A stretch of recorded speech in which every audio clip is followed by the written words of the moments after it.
Tapi mungkin contoh-contoh akhlak dan kepribadian rendah hati Pak Jokowi itu cobalah ditiru itu dulu. Kalau saya melihat itu ya, biar bangsa dan negara ini terutama rakyatnya itu bisa langsung bersentuhan. Saya menginginkan presiden kita kali ini adalah ya kalau bisa yang masih kuat stamina ya.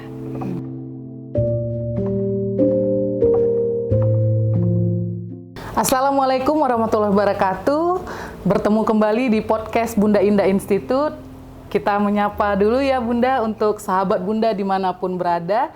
Kali ini kita bertemu kembali dengan tokoh kita, tokoh nasional Bunda Indah yang udah lama nih Bunda ya, udah dirindu juga nih gitu sama kita semua gitu. Alhamdulillah Bunda sehat ya Bunda, kita bisa ngobrol lagi nih Bunda ya tentang udah lama ya, berhenti sejenak. Iya, Bunda juga aktivitasnya cukup padat kemarin ya Bunda. Alhamdulillah kita bisa bertemu kembali di podcast ini. Baik Bunda, ini kan sebenarnya di 2024 ini kan masih lama ya, hitungannya hampir 2 tahunan lagi gitu, tapi pimpinan nasional sampai ke masyarakat bawah ini kan sudah mulai memanas nih, siapa yang mendukung siapa kira-kira calon yang mau dimajukan dan sebagainya gitu. Ini gimana Bunda sebagai tokoh nasional melihat perpolitikan kita saat ini Bunda? Iya, ini lagi pertanyaannya lagi. Bunda. Alhamdulillah, Assalamualaikum warahmatullahi wabarakatuh. Waalaikumsalam warahmatullahi wabarakatuh. Bertemu lagi dengan Bunda Indah Institute ya pada malam hari ini. Kita jumpa yang mungkin hari ini kita sudah berapa lama ya nggak ketemu. Sebulan lebih bukan ada berarti Bunda. putus. Iya, ya podcast Bunda kayaknya udah di mana-mana ini. Jadi saya berada di luar daerah, luar Sumut pun kita terus berkomunikasi, terus berbicara bagaimana kita bisa memberikan ilmu-ilmu yang bermanfaat, terutama bagi bangsa dan rakyat Indonesia khususnya. Memang betul untuk tahun politik ini sudah mulai ya, sudah dimulai.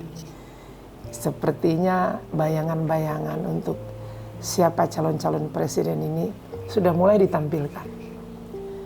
Disinilah kalau Bunda lihat ini sesuatu yang mungkin ya menjadikan penarik bagi Bunda, termasuk bagi rakyat Indonesia sendiri. Sudah masing-masing menunjukkan ya boleh dibilang giginya nih masing-masing kekuatannya yang mengatakan aku pendukung ini, aku pendukung itu. Yang pasti kalau seorang Bunda Indah berbicara cuman menginginkan bagaimana negara ini bisa menjadi lebih baik ke depan, ya bisa insya Allah ada pengganti Pak Joko Widodo menjadi presiden ke depan itu, ya kita minta yang lebih terbaik. Bukan berarti tidak baik bagi Pak Joko itu sendiri, tapi mungkin contoh-contoh akhlak dan kepribadian rendah hati Pak Joko itu cobalah ditiru itu dulu. Kalau saya melihat itu ya, biar bangsa dan negara ini terutama rakyatnya itu bisa langsung bersentuhan. Itu yang paling utama bagi Bunda. Dan yang kedua adalah jangan presiden itu hanya pencalonan awal ini yang sudah menunjukkan masing-masing kekuatan, hanya ada kepentingan pribadi. Itu yang dulu Bunda lihat. Jadi siapapun calon itu bagi Bunda adalah yang terbaik bagi bangsa, negara Indonesia itu sendiri. Bagi bangsa siapapun ya siapapun Bunda, ya itu kuncinya. Yang penting bisa menjalankan roda pemerintahan Indonesia ini dengan baik ke depan. Karena calonnya pasti punya cita-cita kan. Iya benar. Semuanya ini tidak mungkin orang biasa, pasti semua bagi Bunda yang Bunda lihat ini adalah orang-orang yang luar biasa. Ya kembali hatinya, apa benar atau tidak dia mau meneruskan perjuangan Pak Jokowi, kelanjutan dalam pembangunan, itu nanti berikutnya. Nah, Bunda ini mungkin kan antisipasi Bunda, tidak seperti pemilu yang lalu gitu kan, sampai masyarakat kita terbelah dua gitu, ada cebong dan kampret. Nah, ini gimana nih Bunda sebagai tokoh nasional melihat ini gitu? Kalau Bunda sendiri itu pertanyaan bagus ya, Nanggi. Sering sekali Bunda itu mendengar ya, ada golongan kampret dan cebong. Sampai Bunda sendiri dikatakan cebong, kadang-kadang dikatakan kampret. Ini gara-gara Pak Jokowi, imbasnya kena ke saya. Tapi karena bicara hati ya, saya cinta negara saya cinta presiden saya nggak peduli saya dibilang apa. Tapi saya tidak pernah mau mengenal. Saya tidak akan pernah mengenal kata-kata kampret dan cebong itu sendiri. Bagi saya, mulut itu adalah harimaumu.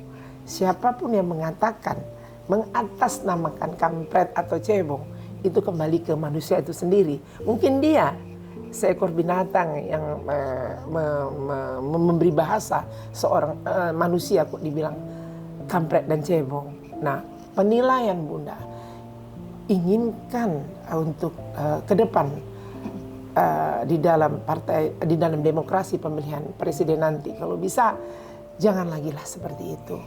Kalau mau memilih, pilihlah sesuai dengan hati nurani masing-masing. Jangan saling menggoyangkan, jangan saling fitnah, terpecah-pecah, jangan bawa agama. Terserah, agamamu, agamamu, agamaku, agamaku. Pilihanmu, pilihanmu, pilihanku, pilihanku. Di sini adalah kita membentuk satu kesatuan. Karena negara kita, negara yang berketuhanan yang Maha Esa. Jaga marwah itu. Kalau kita tahu kita bertuhan, jangan memecah belahkan antara satu sama lain. Antara aku dengan dia. Ini yang perlu kita tegaskan, perlu kita giring, perlu kita nasihati, perlu kita turun untuk bisa menjadi penyejuk bagi bangsa, terutama rakyat Indonesia yang mungkin pikirannya masih ya pendek ya atau picik hanya karena ambisi dan nafsu tadi. Nah, Bunda ini kan bincang-bincang, kita ini pasti sahabat Bunda dimanapun berada itu pingin tahu nih, Bunda ini kira-kira sosok pemimpin yang ideal menurut Bunda itu seperti apa gitu untuk Indonesia? Ya.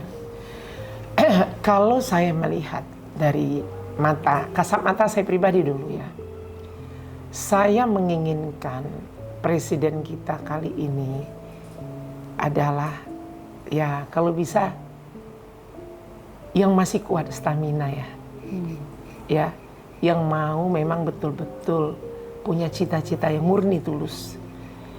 Jangan hanya bicara hanya cuman kekuasaan atau karena dia si A atau karena si B. Bunda mengharap adalah sosok itu adalah yang betul-betul sudah belajar, terutama untuk demokrasi, sudah belajar dari bisnis, sudah belajar dari strategi, sudah belajar dari, ya boleh dibilang terutama akhlak mental dia itu sendiri, sudah terbina untuk bagaimana negara Indonesia ini bisa kokoh kuat dengan apa sesuai cita-cita anak bangsa, termasuk rakyat Indonesia itu sendiri. Jadi Bunda hanya melihat itu dulu. Nanti kalau sudah mendekati, kita bisa lihat siapa yang akan Bunda pilih. Biasanya kalau udah Bunda memilih, itu jarang yang tidak menang ya.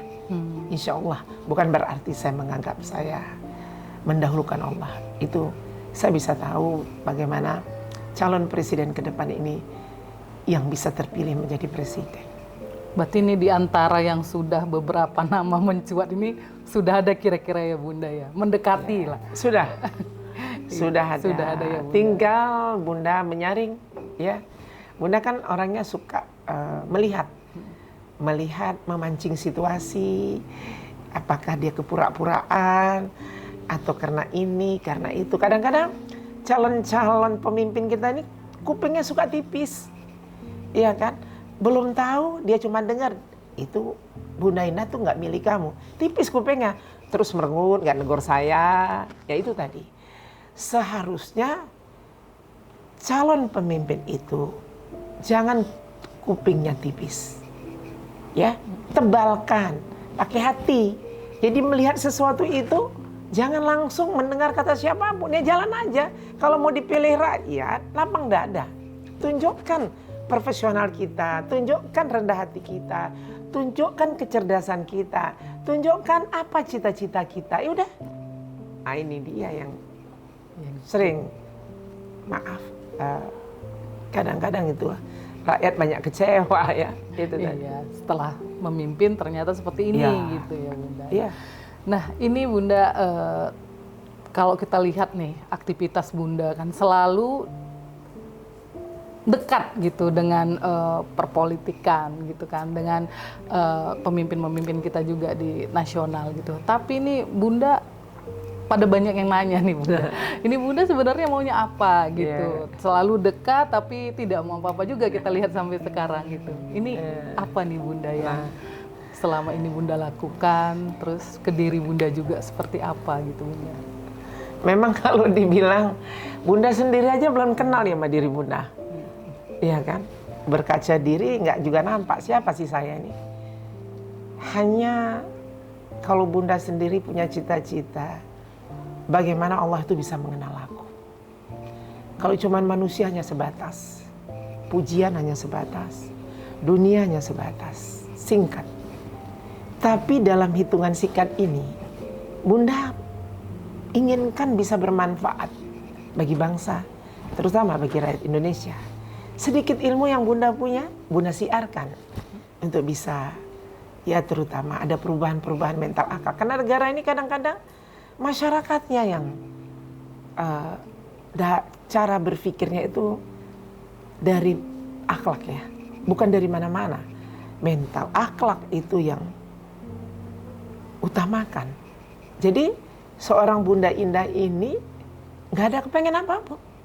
Cuman bahagia bisa membantu negara, cuman bahagia bisa mendorong orang-orang yang punya cita-cita, apalagi kan anak muda yang masih muda ini, mereka itu bangkit, ingin bagaimana Bunda, saya itu punya cita-cita, saya ingin melakukan ini terhadap bangsa ini, saya ingin melakukan terhadap, jadi kita dorong, kita bantu, ya mungkin itu salah satu ibadah ya, karena kita tidak tahu kemana arah surga itu untuk kita, pahala yang mana kau dapat, kita nggak tahu. Mungkin dengan Bunda melakukan kegiatan-kegiatan sakral ya, kegiatan-kegiatan sosial, kegiatan-kegiatan bisa memberikan ilmu yang bermanfaat, bisa-bisa itulah amal ibadah kita. Jadi nanti calon-calon presiden, mau calon gubernur, mau calon DPR dan semua dan lain-lain, Bunda itu bukan hanya pakai mulut, tapi pakai doa. Kalau itu rasa aku bisa aku pilih, ya Allah, aku minta kepada Allah, mudah-mudahan pilihanku tidak meleset. Contoh dengan Pak Jokowi sendiri, biarpun saya sudah ketemu berapa kali, tapi saya nggak mengharap untuk dekat sama beliau. Biarlah beliau tahu saya ini betul nggak orang ikhlas untuk membantu beliau, betul tidak tulus. Ada nggak tuntutan saya 1 proyek, 2 proyek terhadap Pak Jokowi, terhadap pemerintah Indonesia? Tidak. Justru seorang Bunda Indah itu setiap banyak yang datang nih, contoh datang ke Sumut, Bunda kenapa nggak ketemu dengan Pak Presiden? Kan Bunda mendukung beliau, saya jawab. Seorang Bunda Indah itu cuma 1 di negara Indonesia. Kalau hanya 1 seorang Pak Jokowi itu cuma dekat kepada Bunda, nggak ada hebatnya dong dia nanti. Biarkan Pak Jokowi itu dekat kepada masyarakat Sumatera Utara khususnya dulu. Kenapa? Kerinduan masyarakat ini terhadap beliau cukup besar.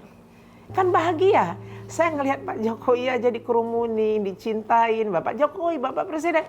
Wah, bangganya luar biasa. Ah, itu tadi. Jadi saya maaf, hanya kepengen bagaimana Allah nanti suatu saat saya mati bisa diterima nggak sama Allah. Apa yang saya dapat, perbuatan saya ini, ada nggak ciuman saya untuk surga. Hanya itu. Lain tidak ada, saya punya kepentingan apa. Jadi pusing ya, semua orang pusing. Iya, Maunya apa sih Bunda pusing. Indah itu? Diperintah ini enggak, diperintah itu juga enggak. Iya. Kerjanya terus seruan kebaikan, terus pemersatu umat, terus menegakkan kebenaran, terus menjaga NKRI sampai katanya harga mati. Itu memang semboyan hidup saya sebagai anak bangsa Indonesia yang saya cintai. Dan tidak mau untuk yang lain-lain ya Bunda. Orang selama ini kan mendekat ke pimpinan dan sebagainya itu ada maksud-maksud tertentu. Gitu. Tanpa dekat dengan kekuasaan, kalau saya mau jadi DPR bisa.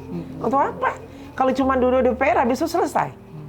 Jadi berguna saya hanya karena kepentingan. Iya, betul. Bicara saya hanya karena kepentingan. Hanya karena punya kedudukan saya bicara. Ini saya nggak punya kedudukan tapi saya berbuat terus. Makanya jangan dong ada yang negatif. Ya kadang-kadang ada gubernur yang negatif. Walah Bunda Indah tuh begini, kan bodoh saya rasa.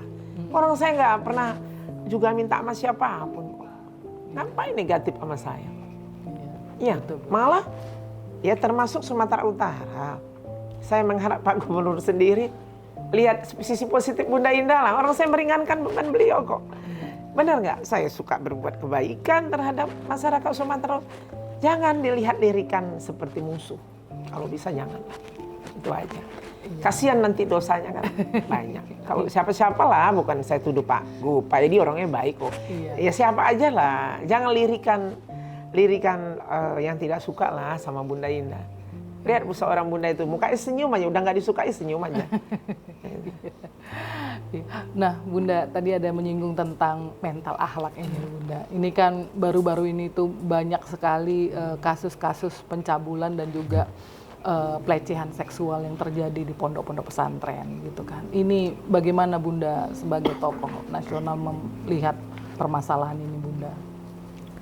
Kalau Bunda melihat ya mengenai isu permasalahan, maaf isu pencabulan, pelecehan seksual ya, itu dari zaman Rasul udah ada. Apalagi sekarang sudah zamannya manusia tadi sudah seperti akhlak binatang. Anak sendiri aja dibuat pencabulan, anak kandung. Bagaimana pula yang saya dengar isu pesantren-pesantren. Karena gini nak, Gia. Iya, Bu. Ini mohon maaf. Tidak ada dalam Al-Quran itu status pesantren itu bisa masuk surga. Tidak ada. Ajaran Rasulullah itu adalah melalui Al-Quran. Seorang ibu melahirkan seorang anak. Didik anak itu menjadi anak yang soleh. Terutama melalui mental akhlak. Tapi banyak orang tua tadi tak mampu mendidik anak menjadi akhlak yang baik. Hanya satu yang dia bilang, sekolah kau yang baik ya nak, supaya kau di pesantren keluar kau bisa menjadi ustazah atau ustadz. Kenapa mesti orang? Boleh kita belajar dimanapun untuk jadi pintar. Tapi kalau kau serahkan anak itu tadi kepada sesuatu yang rasa kita mungkin belum menjadikan sempurna untuk kita didik, saya khawatir mental itu akan rusak. Sentuhan orang tua itu kan 99% itu harus ada sentuhan orang tua. Saya punya anak 4 yang saya didik akhlak mental duluan. Saya nggak pernah nanya itu universitas mana kau pernah kuliah tamat, ya tamat. Tapi mama cuma inginkan akhlak mentalmu karena statusmu tidak pernah ditanya oleh Allah. Yang ditanya oleh Allah adalah akhlak mental kau. Kalau kau punya akhlak dan mental, pasti kau orang bertakwa. Ibu orang tua sekarang, sekolah kau yang baik ya. Tinggi-tinggi kau sekolah supaya sukses. Rasul nggak sukses, nggak sekolah tinggi. Bisa jadi ahli surga. Bisa cerdas. Bisa masuk surga. Bisa menjadi penyuruh kebaikan. Bisa menahan nafsu. Bisa ikhlas, bisa sabar. Karena Al-Quran. Nggak bayar Al-Quran itu. Tapi orang tua sekarang membiarkan anak-anak itu tadi untuk, ya maaf saya nggak nyalakan pesantren. Yang salahkan orang tuanya sendiri.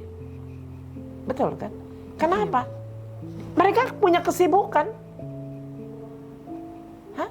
Orang namanya status itu kan kebanyakan pakai uang. Tapi Al-Quran ada pakai uang. Belajar dengan Al-Quran ada pakai uang.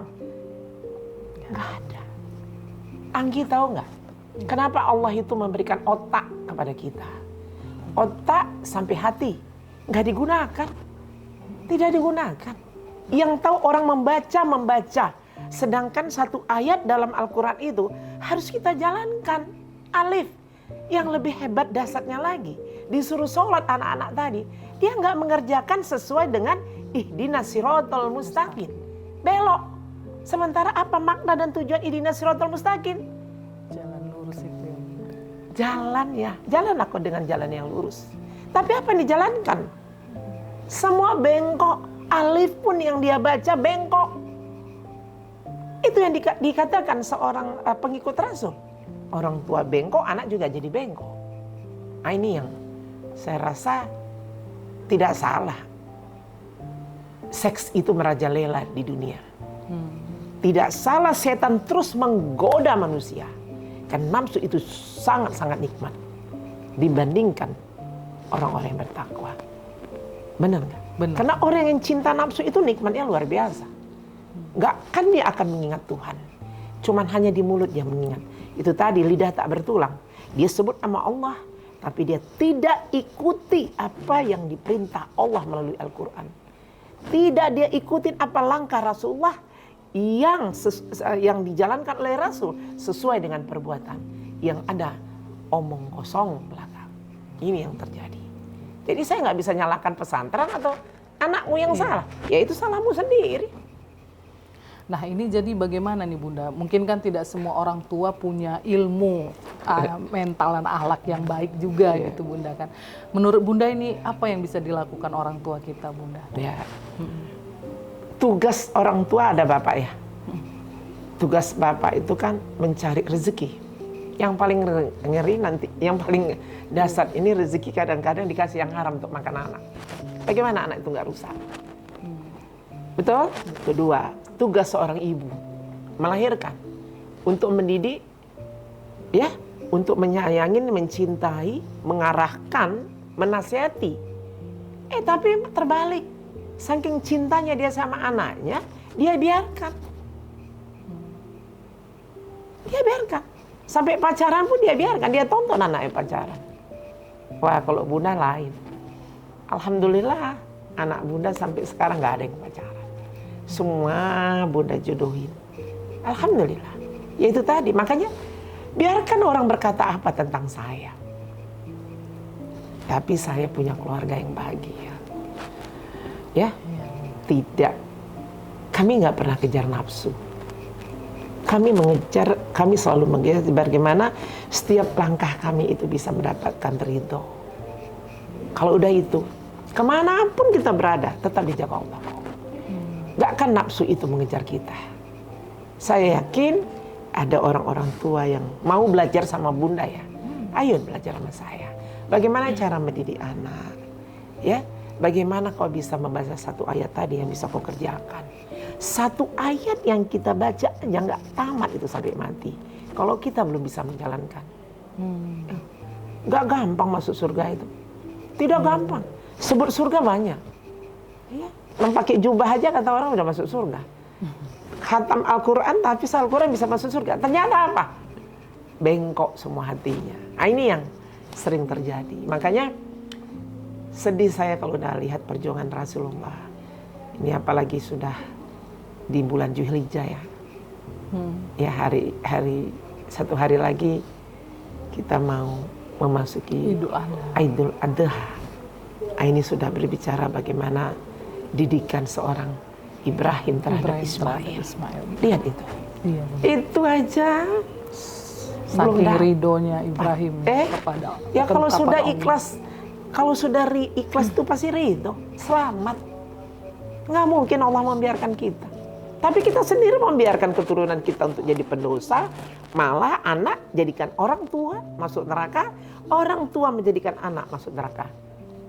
Akhirnya umat-umat Rasul jadi penuh di neraka. Siapa disalahkan? Anak atau orang tua? Orang tua atau anak? Kembali kepada iman masing-masing. Jadi memang orang tua pun harus punya mental dan akhlak yang baik juga. Kalau tanpa ada mental akhlak, maaf, saya rasa bukan orang bertakwa.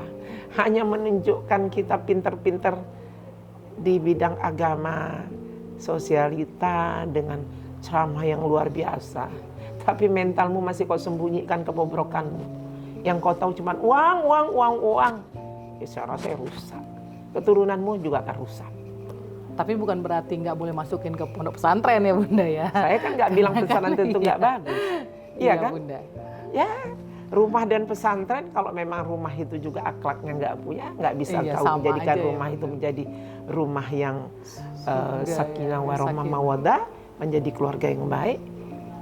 Mau dibilang ke pesantren pun kau taruh, nggak akan mungkin anak kau bisa berhasil tanpa kau bina dulu dalam rumah tanggamu. Itu aja.